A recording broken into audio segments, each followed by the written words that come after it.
I'm Becca Scott, and I'm here to teach you how to play Warhammer Age of Sigmar.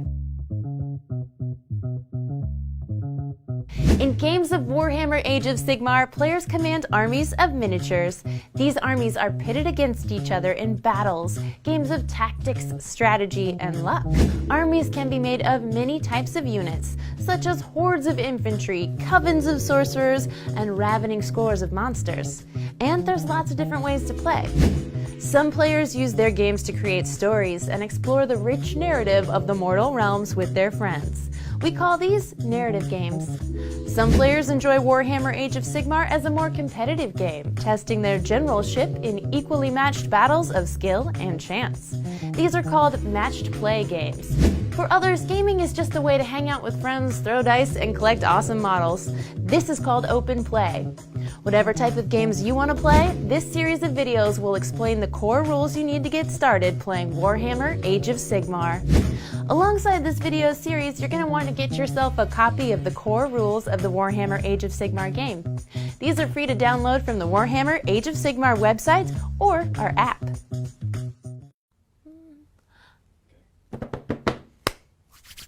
Let's get ready for our first game, shall we? All you need to start are some models, a surface to play on, some six-sided dice, a tape measure or rangefinder, and an opponent. Before you set up, you and your opponent should agree on a battle plan. A battle plan tells you how to set your armies up and what your objectives will be. You'll find battle plans in many Warhammer Age of Sigmar books. To start off, let's keep things simple. We're going to use a very straightforward battle plan called First Blood from the core rules of the game. We're going to set our armies up really close, and the objective will just be to destroy the enemy army. Once you've decided on your battle plan, you and your opponent should set up a battlefield. A battlefield can take any shape or size, but should be at least 2 feet square. A tabletop is pretty ideal. If you like, you can add some terrain pieces. Terrain represents the landscape of the mortal realms. We've got trees, a realm gate, or any sort of ruins or other elements that you might have in your collection. You can use as much or as little terrain as you like. Once your battlefield is ready, you can start to set up the armies. The battle plan will tell you how and in what order. In the battle plan we're using, First Blood, you and your opponent each roll a die, and then the player who rolls highest selects a territory, in this case, a table half. They then place a unit from their army on the battlefield in that territory. When you set up a unit, you place every model in that unit on the battlefield in a group, making sure every model is within 1 inch of another model from the same unit. You and your opponent then take turns to set up units until both armies are deployed. Okay, armies deployed. Before we start, let's quickly talk about how a turn works in Warhammer Age of Sigmar. A game of Warhammer Age of Sigmar is broken down into battle rounds. In each battle round, players take it in turns and move and fight with their armies. Each of these players' turns is broken down into 6 phases. You've got the hero phase. This is where your champions of your army cast spells and issue commands. Then the movement phase, where your forces take their position. Shooting phase comes next, where your units attack their foes with ranged weapons or missile weapons. Then the charge phase, where your warriors close the distance to the enemy, the combat phase, where troops battle in brutal melee, and finally the Battleshock phase, where both sides test to see if their forces stand their ground or flee in terror. At the start of each battle round, both players roll a die. The player who scores highest can choose to go first or second. In the event of a tie, the player who went first in the last battle round can choose to go either first or second. In the first battle round of the game, however, the player who finished setting up their army first can choose to take the first or second turn. Okay, we're almost ready for the first turn, but since this is your first game, it's probably worth taking a look at what your units can actually do before we start rolling dice. In the next video, I'll tell you all about Warscrolls. Every unit in Warhammer Age of Sigmar has a Warscroll. This is a sheet that shows all its abilities, characteristics, and weapons. Sometimes Warscrolls will represent a whole unit of warriors, and sometimes they will just represent a single powerful individual. Warscrolls contain all the information you need to use a unit in your games. Let's check out an example with these Liberators, armored foot soldiers of the Stormcast Eternals. First, every Warscroll has a characteristics wheel that tells you how fast, how tough, and how brave your unit is. These Liberators have a move characteristic of 5 inches, 6 bravery, 2 wounds each, and a 4+ save. A movement characteristic of 5 means they are about average speed for a heavily armored warrior. Bravery 6 means they are reliable troops and won't break and flee easily if they take casualties. 2 wounds means that each Liberator can take 2 damage before they are slain. And a 4+ save represents the result you need on a dice roll for the warrior's armor to protect them from damage. In this instance, a roll of 4, 5, or 6 on a dice. Next, we've got weapons. The description on each Warscroll will tell you which weapons each warrior in the unit is armed with. For each weapon, you have some information on how to resolve attacks from your warrior when fighting with that weapon. Don't worry too much about these just yet. We'll look at them in more detail when we get to the shooting and combat phases. Most Warscrolls feature some special abilities that can be used by the models in the unit. These Liberators, for example, have a rule that makes them better at fighting against bigger enemy models with more wounds. Finally, every unit has a set of keywords on its Warscroll. In your games, these keywords determine how your units interact with others in your army and with the enemy army. Every single Warscroll can be downloaded for free online and in the Warhammer Age of Sigmar app, meaning if you're curious about what any unit does, it's easy to find out. Okay, so now we understand what our units do. Let's start our game. Hey there, I'm Becca Scott, and I want to tell you about the first phase in a turn of Warhammer Age of Sigmar, the Hero Phase. In this phase, your army's leader and champions prepare their strategies, while your wizards and sorcerers get to unleash powerful spells. The first order of business is to generate command points. At the start of each of your hero phases, you're going to get 1 command point. Command points can be spent on powerful command abilities that allow you to influence the game. There are 3 command abilities that any hero can use: At the Double, Forward to Victory, and Inspiring Presence. These can be used in the Movement, Charge, and Battleshock phases respectively. We'll get to those in other videos. Our command abilities are unique to specific heroes, and if available, will be listed on that hero's Warscroll. For instance, the Lord Arcanum has the command ability Soul Energy. You can use this ability in your hero phase to bolster the magical energies of nearby friendly Stormcasts. To use a command ability, you simply declare that you're using it and spend 1 command point. At the end of the turn, any unspent command points can be carried over to the next turn, so you don't have to spend it. If you find yourself without any command points, then you can't activate command abilities, so make sure you spend them wisely. The other thing you can do in the hero phase is cast spells with any of your wizards. On a wizard's Warscroll, you'll find a list of spells they can cast. In addition, there's some spells that are common to many wizards. Also, certain wizards have unique spells particular to them. As well as a name and description of its effects, every spell will have a casting value. This Guardian of Souls right here has the spell Spectral Lure, which allows him to heal nearby friendly Nighthaunt units. It's got a casting value of 6. To cast a spell with a wizard, choose a spell and roll 2 dice, then add the results together. If the total is more than the casting value of the spell, then your wizard has been successful and the spell is cast. But hold up 1 minute. If your opponent also has a wizard, they might be able to unbind that spell before it even takes effect. To do this, they just choose one of their own wizards within 30 inches of the wizard who cast the spell, and then they also roll 2 dice and add those results together. If their total is higher than the roll you made to cast the spell, then they successfully unbound your spell and it has no effect. To demonstrate this, Guardian of Souls is going to attempt to cast Spectral Lure, and this Knight Incantor is trying to stop him. The Guardian of Souls attempts to cast the spell, and gets a roll of 8.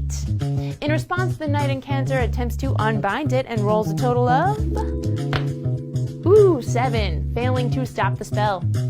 Each wizard's war scroll will tell you how many spells they can attempt to cast and unbind each turn. Once you've collected and spent any command points and cast your spells, the hero phase is over and our movement phase begins. Welcome back. Let's talk about the movement phase. Now you can move as many or as few of your units as you like. To begin, first choose the units you want to move. The distance a unit can move is specified on its war scroll. These sequitors right here have a move characteristic of 5, and so can be moved up to 5 inches. Though they're part of a unit, each model is moved individually. To move a model, place your range finder so that it's touching the model's base, and measure out up to the move characteristic in inches. All models from the same unit must finish their move within 1 inch of another model from the same unit, and the whole unit must stay together. You can move models over scenery and obstacles, but those things will slow your warriors down. This wall, for example, is 1 inch tall, meaning that you'll need to sacrifice 2 inches of your movement to cross it, 1 inch to go up and 1 inch for back down. You can't, however, move across other models or their bases unless your unit is able to fly.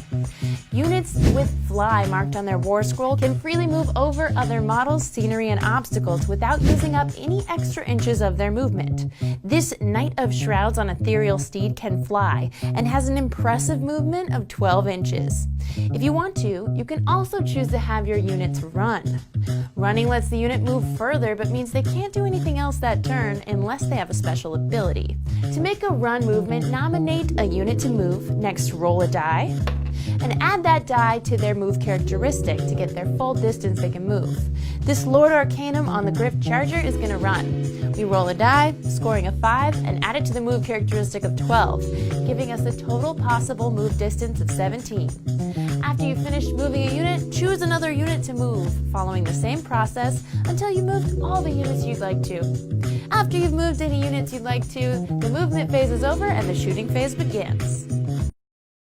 Now it's time for our shooting phase. In the shooting phase, units get to unleash arrows, javelins, and bolts of energy at their foes. Every unit in your army that has missile weapons can attack in the shooting phase, but not all units will have missile weapons. If they do, you'll find details on their war scroll. To begin, pick a unit in your army armed with missile weapons that you'd like to shoot with. Next, you need to select an enemy unit or units as the targets of your unit's shooting attacks.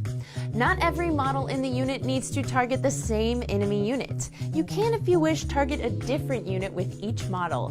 For example, if you were shooting with these 5 castigators, you could have 2 of them shoot at these Grave Guard and 3 of them shoot at this White King. Some models are armed with more than 1 missile weapon. These models can shoot with every missile weapon listed on their war scroll, and if they like, can target different enemy units with each different weapon. Some weapons allow their wielder to attack multiple times. Again, each of these attacks can target either the same or different enemy units. What's important is that you decide which models are shooting with which weapons and at which targets before rolling any dice. Got it? Great, we're ready to shoot. Check the weapon characteristics on your unit's war scroll. These include attacks, that's how many dice you get to roll when using that weapon. Range, how close an enemy has to be targeted. To hit, what dice result do you need to score a hit. To wound, what dice result you need to score a wound. Rend, the weapon's ability to ignore some or all of the target's armor. And damage, how much damage each successful wound deals to an enemy. Let's see an example, shall we? This castigator right here is armed with a Thunderhead Greatbow. The Thunderhead Greatbow has a range of 18, so obviously there's a lot of stuff he can shoot at. We're going to select this very unlucky Grave Guard as the target. Next up, we got to roll a hit. We roll a dice for every attack the weapon has. In this case, just 1. To score a hit, the result we need to roll has to equal or beat the 2-hit characteristic on the war scroll. Our castigator needs a 3+, which is a result of 3, 4, 5, or 6 on the dice to score a hit. If we roll a 1 or 2, the shot misses and nothing further happens. Okay. We rolled a 3, that's a hit. Now we'll roll again to see if we can manage to wound the Grave Guard. The Thunderhead Great Bow has a 2 wound characteristic of 3+ again, so again we need a 3, 4, 5, or 6. Yes, got a 6. That scores a wound. Almost. We've not dealt with the Grave Guard yet, though. Almost every warrior in Warhammer Age of Sigmar is wearing some sort of armor and gets to take a saving throw against losing any wounds. If they have one, you'll find a warrior's save listed on their Warscroll. This Grave Guard is reasonably well armored, and so his save is 5+. As we scored 1 wound, he has to make 1 save and rolls 1 die, needing a result of 5+ to ignore the wound. Anything else and the wound has bested his armor. But before we check that save roll, we need to check one final thing: the attacking weapon's rend characteristic. The Thunderhead Great Bow has a rend of -1. This means that anyone making a save roll against it has to subtract 1 from the results of their roll. Pretty cool for him. Our opponent rolls their dice in hopes of saving the Grave Guard. Ooh, a 5. Now, normally that would save the Grave Guard, but when we apply the rend characteristic of -1, this changes the result to a 4, which is not enough to make a successful save. The Thunderhead Great Bow has punched straight through the Grave Guard's armor to inflict maximum damage. The amount of damage is detailed on the Warscroll. A Thunderhead Great Bow has a damage characteristic of 1, meaning that each unsaved attack inflicts just 1 damage, so they lose 1 wound. But, as we can see from his Warscroll, this Grave Guard only has a single wound, and so he is slain and removed from play. If we were targeting a unit of Grave Guard that had more than 1 model, our opponent could choose which of the Grave Guard to remove from play. Some powerful warriors, monsters, and heroes have multiple wounds and have to be struck many times before they're vanquished. The rest of our unit is going to target this White King, a powerful undead hero with multiple wounds. The 4 castigators targeting the White King are all attacking with the same weapon at the same target, so we can roll all the dice together. Each of our 4 castigators has a Thunderhead Great Bow, which has an attack characteristic of 1, so we'll roll 4 dice. Again, we need a result of 3 or more to score a hit. Each die which rolls a 3, 4, 5, or 6 will score a hit. What? We scored 2 hits! Amazing. Now we roll these again to see if we wound, again needing a 3+. We've done it. Now the White King gets a chance to make his saves. He has a save of 3+. As we scored 2 wounds, he will also roll 2 dice. A 3 and a 4. Look, you did it, right? Wrong! Now we gotta apply that Thunderhead Great Bow's rend characteristic, which is -1, turning the 3 to a 2 and the 4 to a 3. Comparing these to the White King's save characteristic, we see he's only saved 1 out of those 2 wounds. As the White King has 5 wounds, it's not a big deal for him because the Thunderhead Great Bow only deals 1 damage. He's wounded, but he's not slain. We'll have to inflict 4 more damage to him across the game to see him removed from this battlefield. Let's pop a die next to him, representing how many wounds he's taken. Once you've attacked with all the units you want to, your shooting phase is over. It's time for your charge phase. Now we're into the charge phase. In this phase, your army closes the distance to the enemy, ready to engage them in brutal melee combat. Any unit within 12 inches of an enemy can attempt to charge them. There are some situations that stop a unit from charging. Like we mentioned before, a unit cannot charge if it ran that turn, and it can't charge if it's already within 3 inches of an enemy unit, because then it's already engaged in combat in your next phase. To start, select a unit you want to charge with. Next, check that unit is within 12 inches of an enemy model, then roll 2 dice and add them together. This is your charge roll. Your charge roll is the maximum number of inches any model in the charging unit can potentially move. If the number rolled does not grant enough distance for at least 1 model in the charging unit to end its charge move within ½ an inch of an enemy model, the charge has failed, and your unit is not moved at all this phase. To demonstrate, our evocators are going to attempt to charge this chain rasp horde unit. We've rolled a 7. We now check the distance from the evocator standing closest to the horde, using the closest chain rasp model as the target to see if we've rolled high enough. The horde is 7 inches away, so that totally works out. As our charge roll was 7, we're within range to charge it. Had our charge roll been 6 or less, we would not have been able to move within half an inch of an enemy model, and so the charge would have failed. Since we were successful, we select a model from our charging unit of evocators to move first. That model can move up to the charge roll, in this case 7 inches, and must finish its move within half an inch of an enemy model. Then the rest of the unit can move again up to the charge roll distance. You can place them anywhere so long as they all remain within 1 inch of another member of their unit. But just as in the movement phase, obstacles will slow warriors down, and you can't move over other models or bases unless you can fly. If you like to make things more exciting, you can charge into multiple enemy units. To do this, follow the normal charging rules. Just make sure that at least one model from your charging unit finishes their move within half an inch of each enemy unit you wish to fight. I'll show ya. For example, our evocators are going to charge both this chain rasp horde and this Lord Executioner. The chain rasp horde are 5 inches away and the Lord Executioner is 8 inches away. We roll our charge distance, which is a 10, easy enough to charge both units. We now move our first evocator to within half an inch of the chain rasp horde. Next, we move the rest of the evocators, being careful to keep them within 1 inch of one another and making sure to place one at least half an inch from the Lord Executioner. We've successfully charged both units. Continue in this manner until you've attempted to charge with all the units you want to. After you're done, it's time to put your warrior's weapons to use. Join us for the combat phase in the next video. Now it's time for the combat phase. In this phase, units engage in brutal melee, attempting to hack one another to pieces with mauls, swords, talons, or whatever else they're armed with.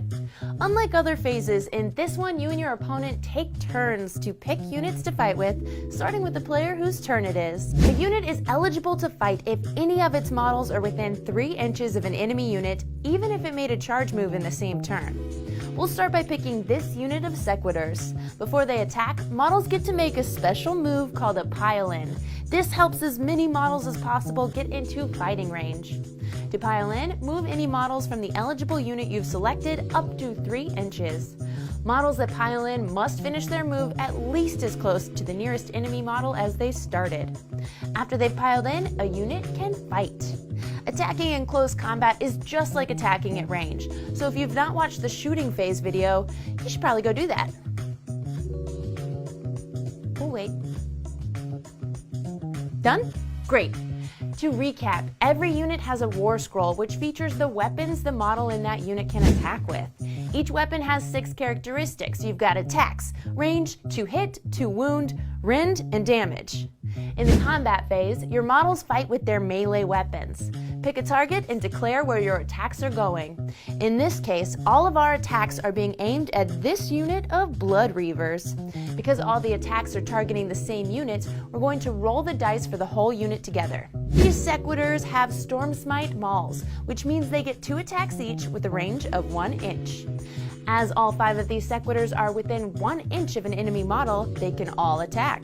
With 2 attacks each, that's a total of 10 attacks, meaning we roll 10 dice to see how many hits we can score. A quick look at the sequitor's Warscroll tells us they need to roll a 3 or more to hit.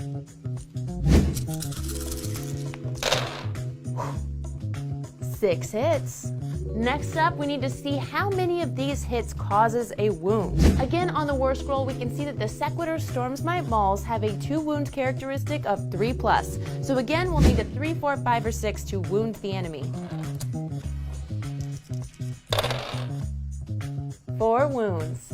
Our opponent then gets to see if his warrior's armor can save, preventing some of these wounds. Blood Reavers have a save characteristic of 6+. As the Sequitor Storm Smite mauls don't have a value on their rend characteristic, the Blood Reaver's save rolls aren't modified at all, and so any save rolls of a 6 will protect a Blood Reaver from 1 wound. Just like with wounds from ranged attacks, our opponent rolls 1 die for each wound he's trying to save. Okay. Whew! Our opponent has rolled 1 6, meaning he only saved 1 out of the 4 wounds. Overall, 3 of my 10 attacks successfully hit, wounded, and made it through the armor. Storm's Might Mauls have a damage characteristic of 1, and Blood Reavers only have 1 wound each. So overall, we do 3 damage, killing 3 Blood Reavers. Ha! After your unit has attacked with all of its weapons, it's your opponent's turn to choose a unit to fight with. You and your opponent take turns to select a unit to fight with, one at a time, until all the units that are eligible to fight in both players' armies have done so. After every eligible unit has fought, the combat phase is over. Join us in our next video when we move on to the final phase of the turn, the Battleshock Phase. Now it's time for the Battleshock Phase. In this phase, the resolve of your units is tested. Will your troops boldly stand their ground, or are they gonna flee in terror? During this phase, units that have taken casualties in any of the preceding phases must take a Battleshock test. Pro tip, keep these models off to the side so you know which ones have been slain in this turn. To test Battleshock, pick a unit, roll a die, and then add 1 to the roll for each model from the unit that was slain during this turn. This gives you your Battleshock total. The courage of each unit is represented by the bravery characteristic on their Warscroll. For every point your Battleshock total exceeds the unit's bravery characteristic, a model is deemed to have fled from the unit and is removed as a casualty, so you want to aim for a low roll. For example, if I roll a 3 and the unit suffered 5 casualties, you'll have a Battleshock total of 8. If your unit has a starting bravery statistic of 7, then 1 model would be removed as a casualty. You traitor. If the Battleshock total is less than the unit's bravery, then you pass that test and your warriors held fast, probably because you're a great leader. Now no more models are removed and play passes to the next turn.